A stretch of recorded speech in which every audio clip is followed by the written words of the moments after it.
Let's sing all verses, sing 1, 3, and 4, because we need to move on to our mission report. This opening song, please stand.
Let's all bow our heads and let's have a word of prayer. Dear Heavenly Father, thank you that we can come and start another week and that we can share of the mission trips, the mission reports from the different groups that went to different places, to Kenya, Cuba, and to New Mexico and Arizona, Lord. Lord, bless those that will be sharing.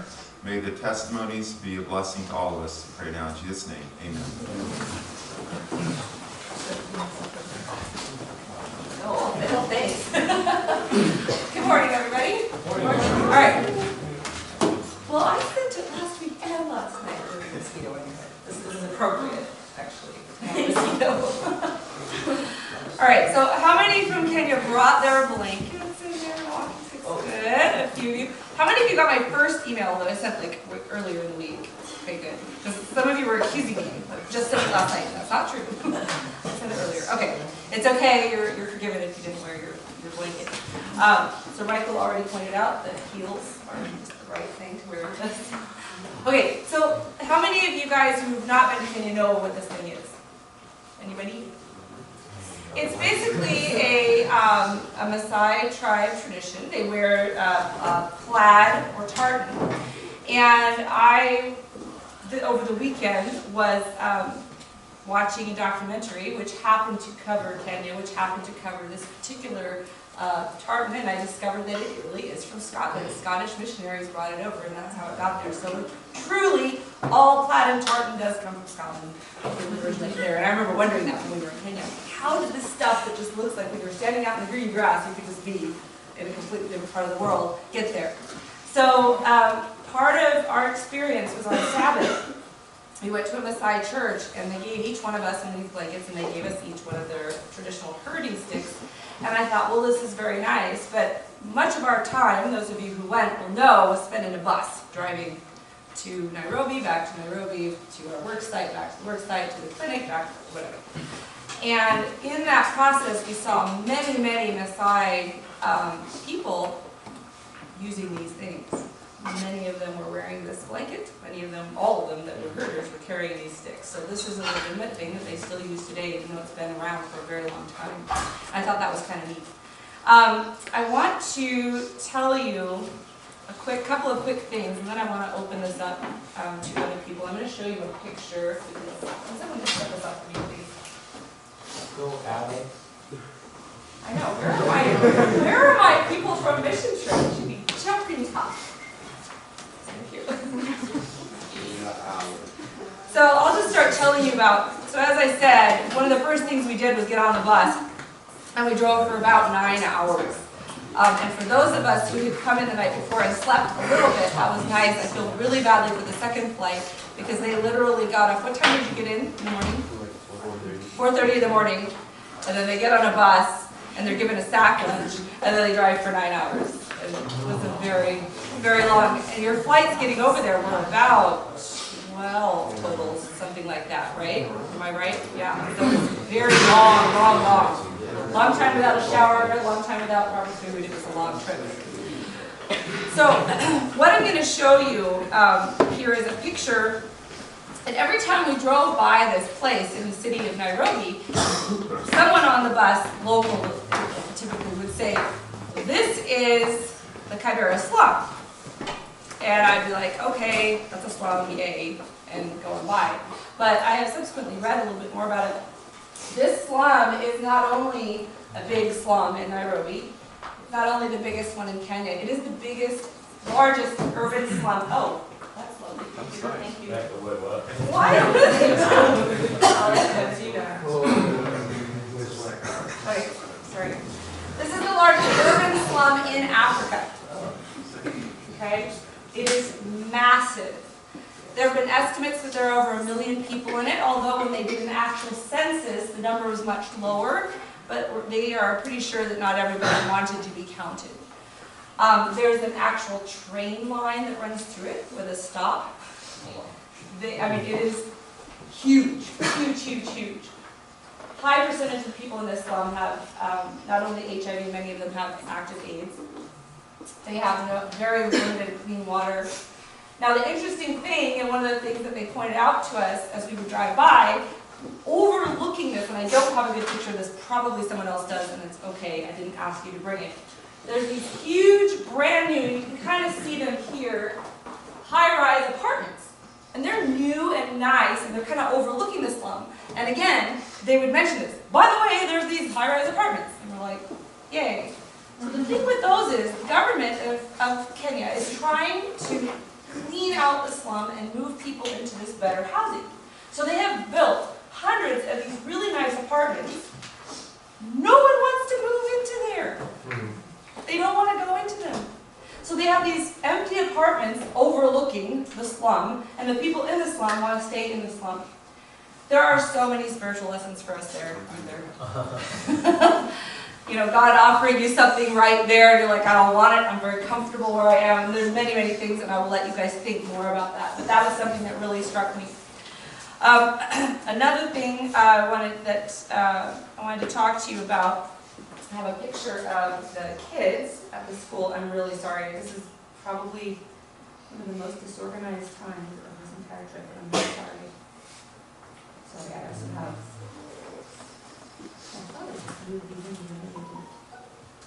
okay.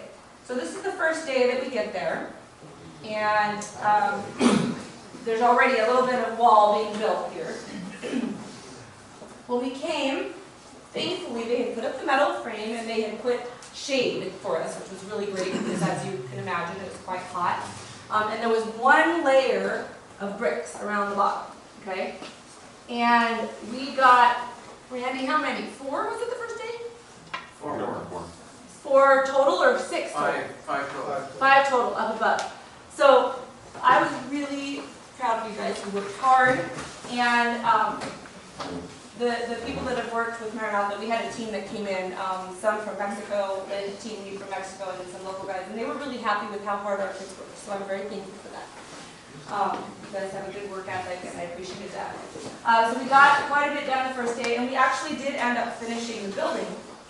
But one of the interesting things, if I put the picture in the right place, which I I apparently did not. Oh. Ah. Here's another picture inside. All the bricks and Mr. Boljack telling us what to do. This is again the first day. This is the welcome we had when we got here. And there's tons of video. Part of the reason we don't have a big slideshow and video for you today is because we've been focusing all the media team's attention on the 3ABN thing that's coming up. So I'm hopeful toward the end of the year when we have the yearbook launch, we'll have like an actual video for you that we can show. But this picture does not even remotely do it justice. So all these hundreds of kids came running out, took us by the hand. Everyone wanted to hold as many hands and fingers as they could, so you had multiple kids hanging off your arms, and led us up singing at the top of their lungs. And it was a really, really neat experience. I don't know how many of you on the trip have experienced something like that before. I certainly hadn't, and it was really, really neat. You felt very, very welcomed and very excited. Now, what I wanted to point out to you here, I don't know if I have a good picture of it. You can kind of see, they're all wearing uniforms, kind of like we do, we are. It's a little different, but they all have uniforms. Oh, you guys, you could tell that all these kids have one uniform. How many of you have only one uniform shirt? I know there's a couple of you who've chosen to do that, and that's awesome. I respect you because that means you wash a lot during the week. But most of you guys have multiple shirts, right? Okay. And we make jokes about how they fade a little bit here and there, and you have these multiple shades of blue and all these things, right? These kids, you could tell they had one because a ton of them, they have this little sweater that goes over it. It was just coming apart, just hanging off them and falling apart. And yet here they were, wearing their uniform as close as they could get it. And I thought that was really impressive. The last thing I want to show you, I'm sorry I'm talking way too long. While we were working, I really think I have this one. I hope I do. There's these kids. Amanda and Chantel can tell you about these kids. Can you tell us about the little kids that were watching you through the fence? Oh, tell me about those little boys. Oh, okay. Wait, can I say? Come on up. Oh. I'm going to try to find a picture of them for you.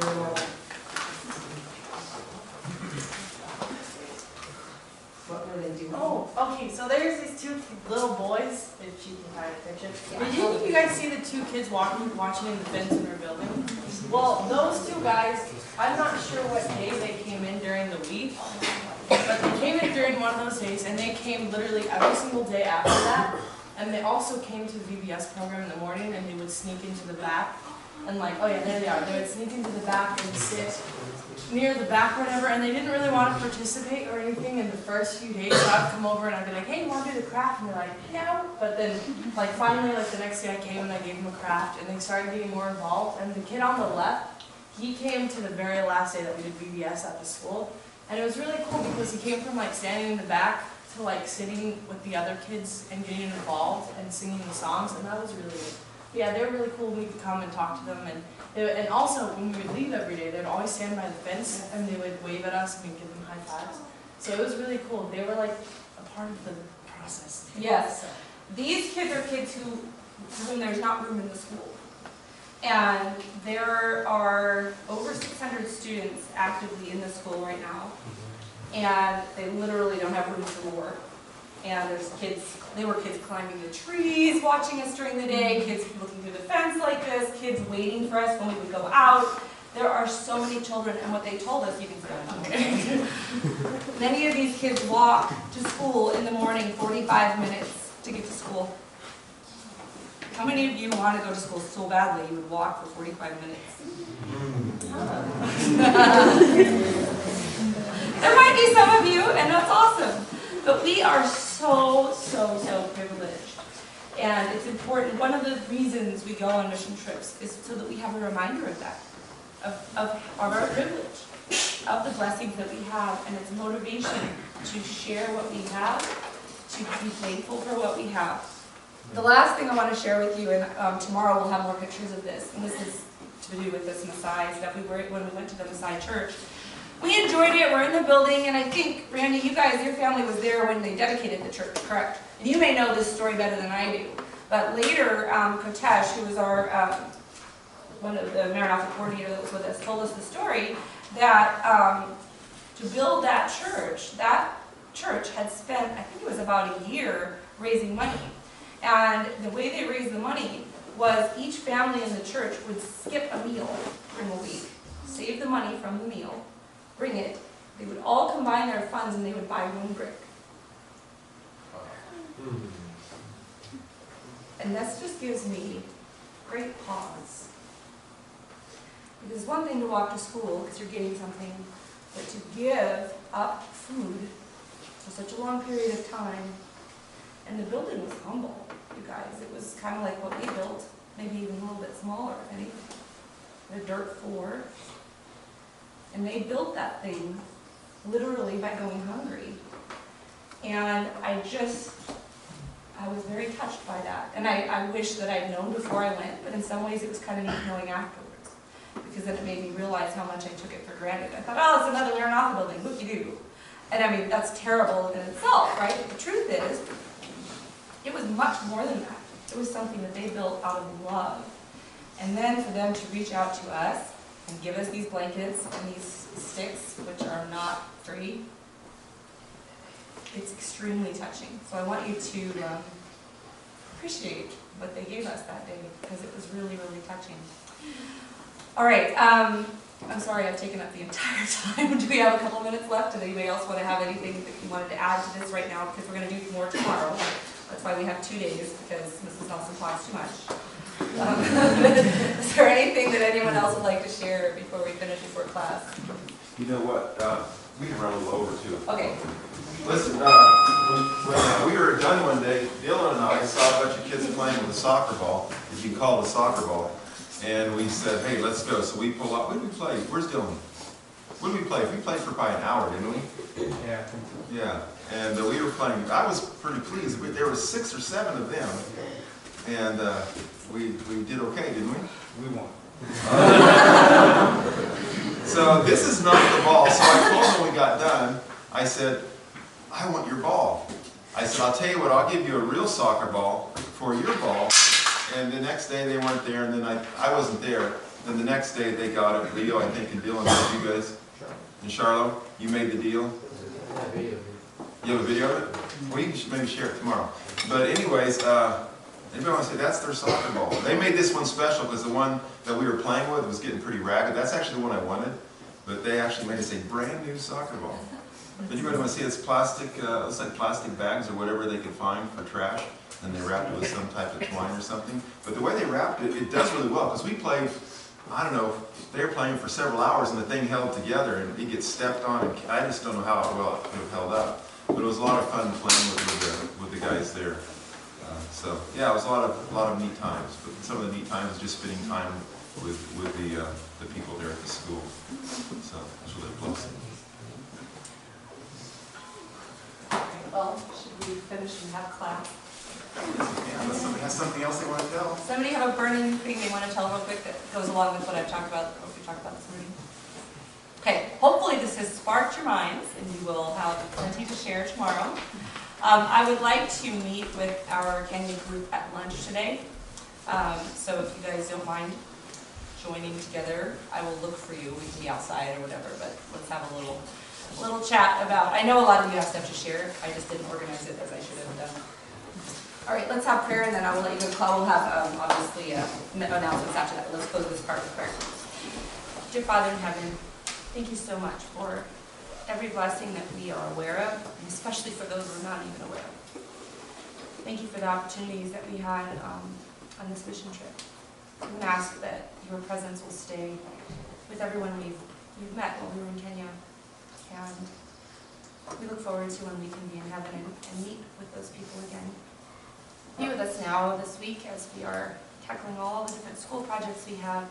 Help us to have health, strength, clear minds, good sleep. And be with all the teachers as well. And we love you. Amen.